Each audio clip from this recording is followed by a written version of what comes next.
Good evening, and welcome to Jokers Wild, a game in which top comedians of our country join forces to see who, if anybody, knows all the jokes. Ladies and gentlemen, let me get right on with the game and introduce the two teams who are playing the game tonight. Let me introduce first our first team and resident captain, Mr. Ted Ray.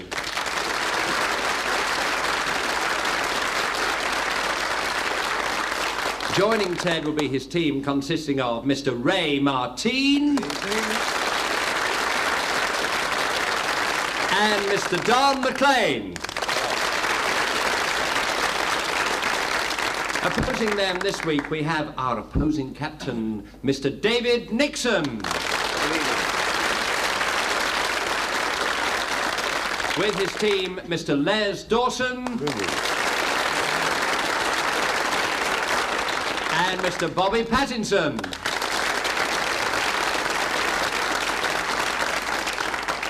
My name is Barry Cryer, trying to keep control of this lot, and here sitting beside me is a lady who's going to play a very important part in the game. Will you welcome Miss Isabella Rye?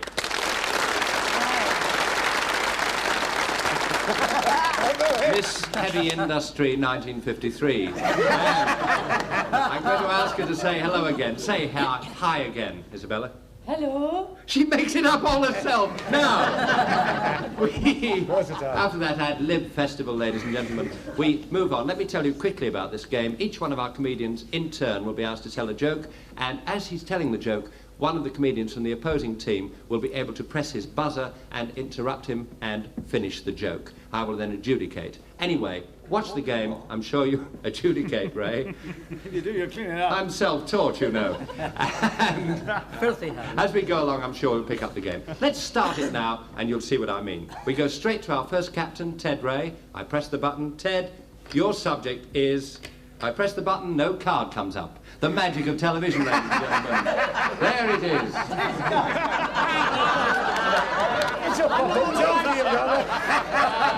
Watch again next week, folks. The machine might work.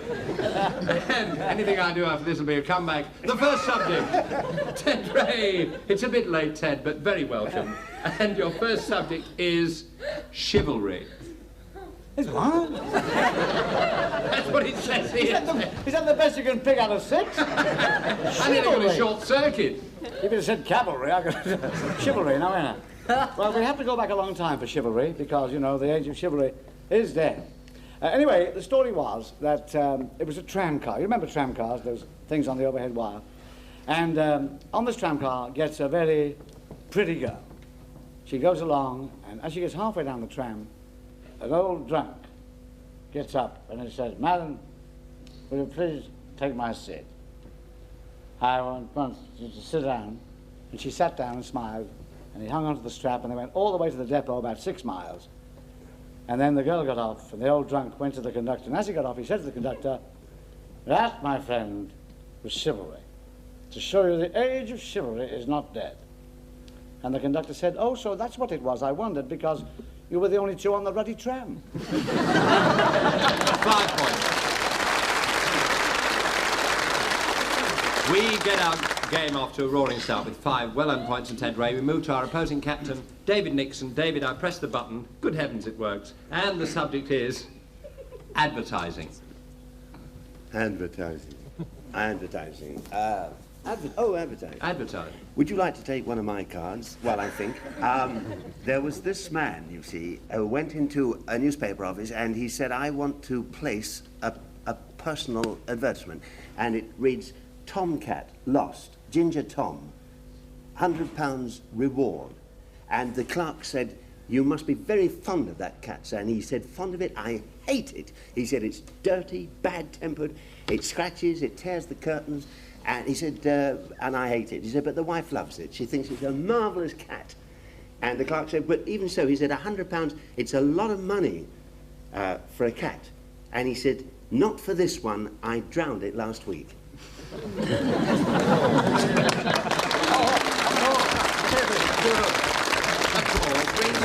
Applause rings out. 5 points, level pegging. We go back to Ted Ray's team. We meet the first member of the team. It's Ray Martin. And Ray, I'll take a card from the back of the pack.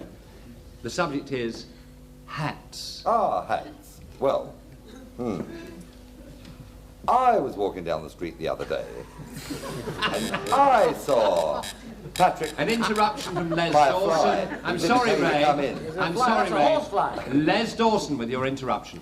I was walking down the street and I had this hat on. It was a bowler hat. And a fella came up with a trilby. So this trilby said to my bowler hat, "Who's that American hat at the back of you? Is it your youngster?" He said, "No, it's my Stetson." It's my Stetson.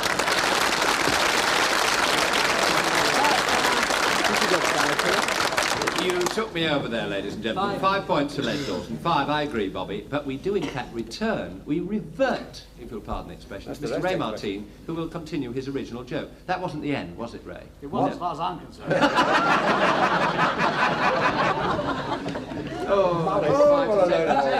No, we go back to Ted. No, we don't go back to Ted Ray. Of course we don't. He's a ventriloquist. Come on, Ray. We go back to Arthur Worsley, Kill him, Ray. better known as Ray Martin, to continue his joke. If I'm allowed to. If you're allowed. Thank you. I'm not here for just being a pretty face. I'm a pretty leg, too. So do I. She spoke! She spoke! I think you have a divine right. You've got a divine left. They came in a section. Meanwhile, like a Ray Martin. No! You should see this when I it's was rehearsed. walking down the street, Meeting of the day. and I saw Remember Patrick... the plot. I Back to saw- Ray Martin. And I saw Patrick McNay... Shut your mouth, Bobby Patterson. I saw Patrick McNay walking down, and he had a brown bowler on his head. It was Gary Sobers.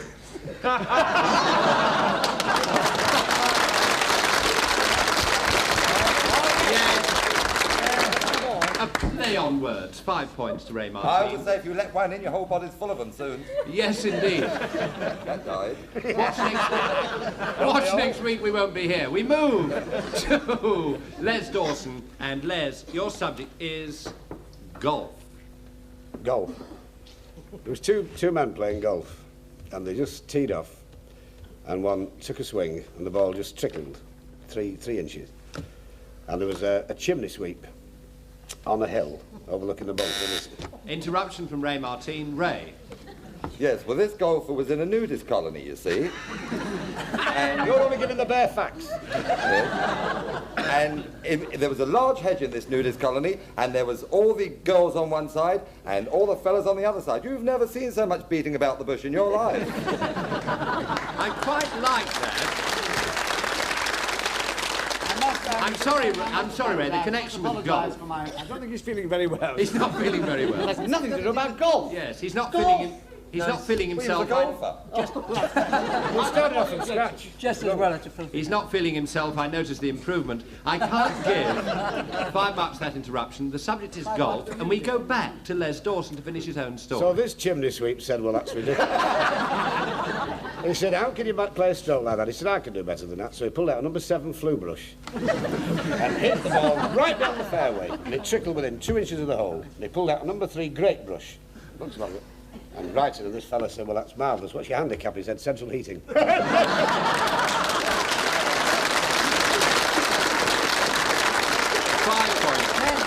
5 points to Les Dawson. We go.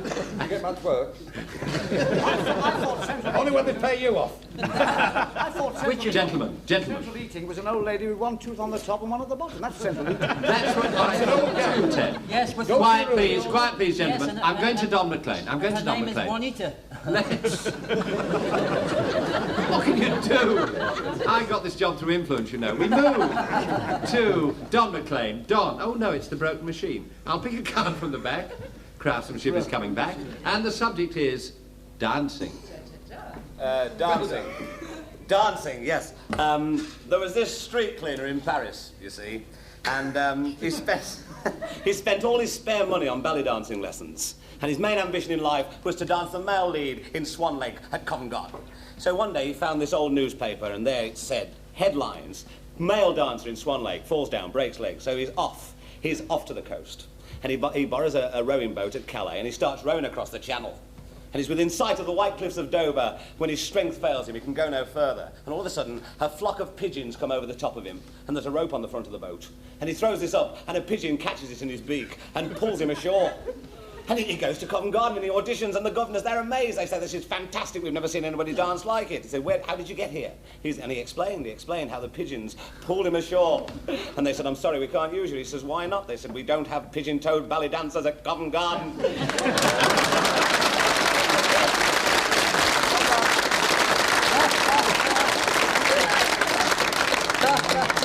Very much. We're entering it for Montreux next year. We're going to make it into a series. It's 5. Well, points for Don McLean. I'm just looking at our clock, who's walking about over there. Should we go to our next feature? Oh, yes, we will indeed. Sorry, we've cut... No, we have time. Good indeed for Bobby, because we want to go to Bobby Pattinson. And Bob, your subject is... Oh, your subject is 5 cards. And the subject is the Joker card. Any subject at all for Bobby Pattinson. Joker. Give me a subject, easy. A joker. Oh, this fellow went into a pub. Interruption from Don McLean. The fellow went into a pub, Bobby, wearing only one shoe. And the barman said to him, oh, yes, you've lost a shoe. He says, no, I've not, I've found one. 5 points for nerves, but we do go back to Bobby Pattinson. Continue the joke, Bobby, please. No, that's not a joke, no. Fellow went into a pub, and he ran up the barman and he said, quick, what's a good cure for hiccups? And the barman punched him right between the eyes. He said, what do you do that for? He says, well, you haven't got hiccups now, have you? He said, I didn't have them when I came in. It's the wife, she's outside. 5 to Bobby. Ladies and gentlemen, this is where I stop the game for a minute. I mean, literally a minute, because this is where we ask one of our comedians to hold the floor for 60 seconds out there in front of you and see how many laughs he can get on his own in 1 minute. Isabella has cards, each of them with the name of one of our comedians on. I draw a card. The name of our victim is Ted Ray. The subject is ships. Would you take him over there, Isabella? Ted Ray, ladies and gentlemen.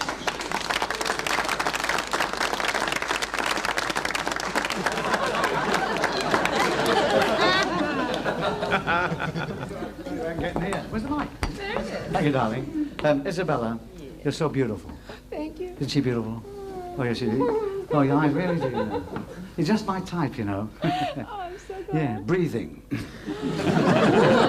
Ladies and tonight, gentlemen, Mr. Ted Ray on the subject of ships for 1 minute, starting now. See you later, honey. Right. Ships. They're passing the night. No. Yes, years ago, ladies and gentlemen, I came from Liverpool, and I was on a ship, you see. Very green, you know, behind the ears. And I got on this boat. I'm going to laugh yet. Terrible. That's one. And then I was very green, you see. And the captain said, all hands on deck. I put mine down. They trod on them, see. Now, they knew I was a fool. So he said, now, go up in the crow's nest and see if you can find any eggs. When I came down, the ship had gone. I found I was sharing a cabin with another fellow, you see, and when the first night I got worried because he put a nightdress on. I said, what's this? What's this for? He said, it's all right, in case the ship goes down, women and children first. So I'm walking along the deck one morning, minding my own business. Oh, I was so ill. I sat in a green deck chair for 3 days and nobody noticed me. And a young lady came along, she said, where's the captain? I said, he's forward. She said, who cares, it's a pleasure trip. We arrived in New York, and a fella came down, and I saw him on the jetty, and he made a tremendous leap. The boat just got on the deck, and he said, I made it. I said, you bloody fool, this ship's coming in. So, is that all? End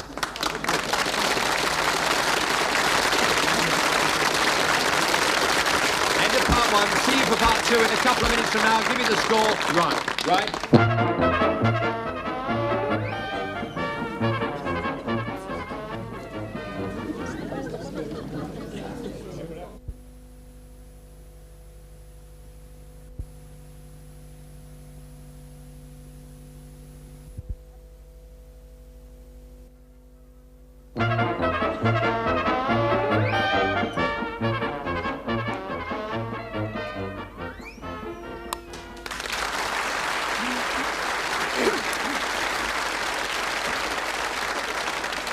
Welcome back to part 2. May I start part 2 by saying that Mr. Ted Ray in his solo spot gained 8 laughs in 1 minute, ladies and gentlemen. 8 laughs in 1 minute. Can we have some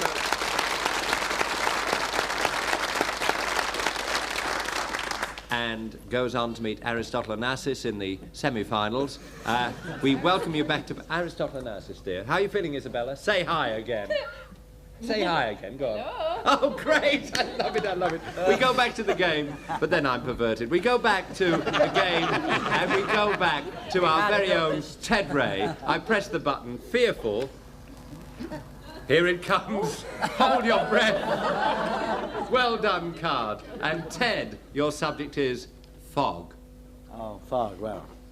You know, all the people abroad think we live in a permanent state of fog. They think that, you know. They always say London is the foggiest place in the world. This is not true, because I was in a place once that was much foggier than London. I don't know where it was too foggy. Interruption from Mr. David Nixon. And you met this girl, and you took her out in the fog and mist, and if it was foggy, obviously you missed. Is that the one? Yes. 5 points. 5 points to David for that interruption, but it's back to Ted Ray. I'm sure that wasn't the end of yours, was it, Ted? David is opening his bonbons early this year. As a matter of fact, this was a very foggy place, and, you know, I love drunk stories. I love them. And this old drunk came out of the club, and he went to a taxi driver, and he said, I want you to take me to anywhere, you know, say, Headingley. And he said, oh, I can't go there, Governor. He said, it's much too foggy. He said, well, I'll give you £10 if you take me there. So he said, £10, you know, in those days, great. He said, well, you'll have to wait here a minute, Governor. He said, I've got to go and get my brother. He said, what on earth for? He said, well, you'll have to walk in front, because I can't see a hand in front of me. You'll have to walk in front. Oh, he said, don't be so damn silly. He said, I'll walk in front.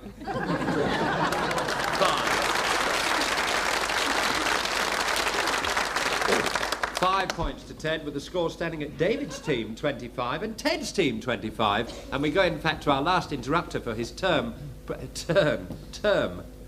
proper. I press the button. David Nixon, your subject is fur coats. Now, I'm very glad you asked me about, because this is something that I know absolutely nothing about, except that there was this, yes, the fellow with a girl, beautiful. She was very lovely, and this little man took her into a West End farrier, very exclusive and expensive, and he said, I want to see a fur coat. And the farrier said, for this lady? He said, yes. And he said, this one's £1,000. He said, no, I want a good one. So eventually, he picked out a £5,000 branch mink. Is that right? Yes. And he said, will that suit you? And slip it on, and she slipped it on. He said, that's fine. He said, I haven't got £5,000. Let me give you a cheque. It's Saturday. You won't have time to clear it. So I'll come in on Monday, and we'll pick up the coat when you've cleared the cheque. He went out, and the farrier phoned his bank manager, because he'd left his phone number, you see, as a reference. And he said, is this man all right for £5,000? He said, no, it's about 5,000 shillings. So on the Monday morning, the farrier said to his staff, when that little man comes in with the beautiful blonde, don't give him the coat, I want to see him. And he dashed up to him when he came in without the blonde, and this little fellow said, I know what you're going to say, and I'm very, very sorry. I'm very sorry, but we had a marvellous weekend.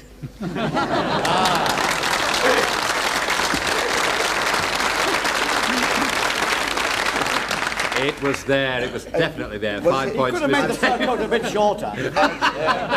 Well, I was thinking I haven't told it for 14 years. It's going to be issued in hardcovers in the autumn. We go from Mr. David Nixon.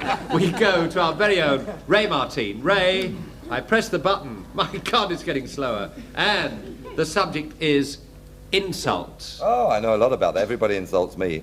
I tell you what, instead of telling a joke, ladies and gentlemen, I'll insult the other team. Now, let's see. What can I say about David Nixon? He's such a nice guy. You can't... David, do you mind? I have to insult you. You don't mind, do you? I've been insulted by experts. All right, then. Now, tell me. Are those bald wigs very expensive? No, they're reasonable. It's a bit underneath that costs the money. Les Dawson. Yes. I'm glad to see that the operation to have your neck removed was successful.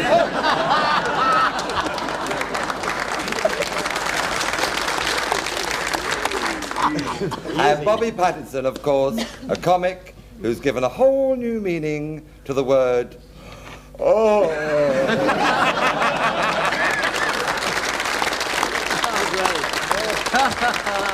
5 points. 5 points, ladies and I gentlemen. deserve more than that for charm. Oh, I'll save 5. We'll leave the charm till later. From Ray Martin to one of the insulted, it's Les Dawson's turn. I press the button. Les, your subject is cannibals.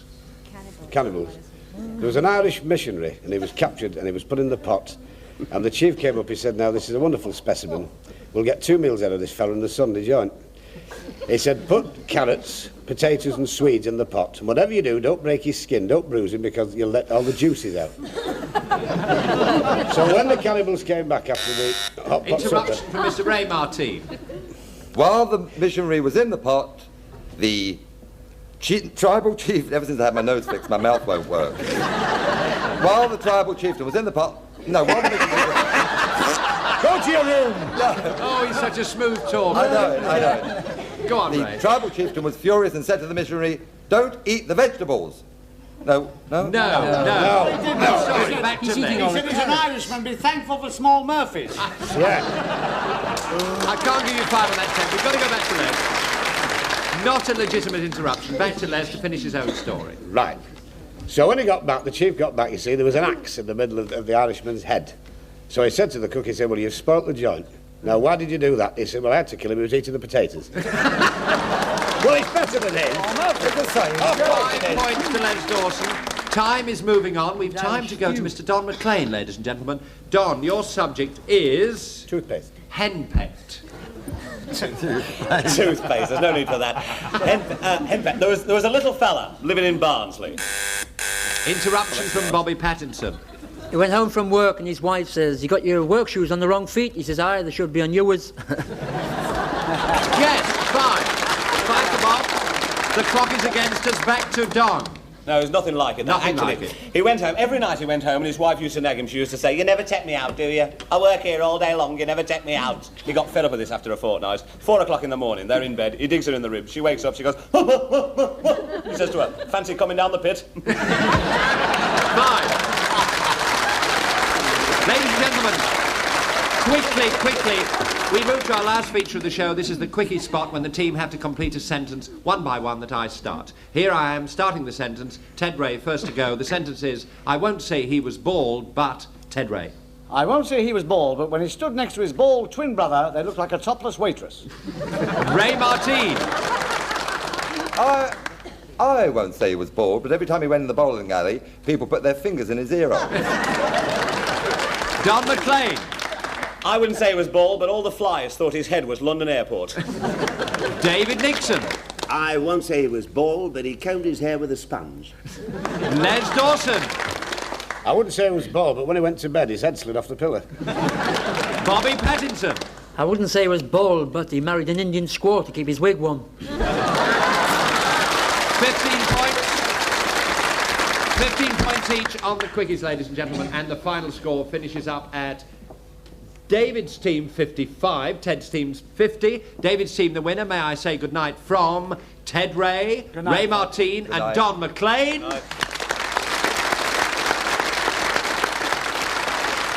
And the winning team with their captain David Nixon, it's Les Dawson and Bobby Pattinson. And it's good night from Isabella Rye. Say good night, Isabella. Hello. She's fantastic. And it's me, Barry Cryer. Good night. See you soon. Bye-bye.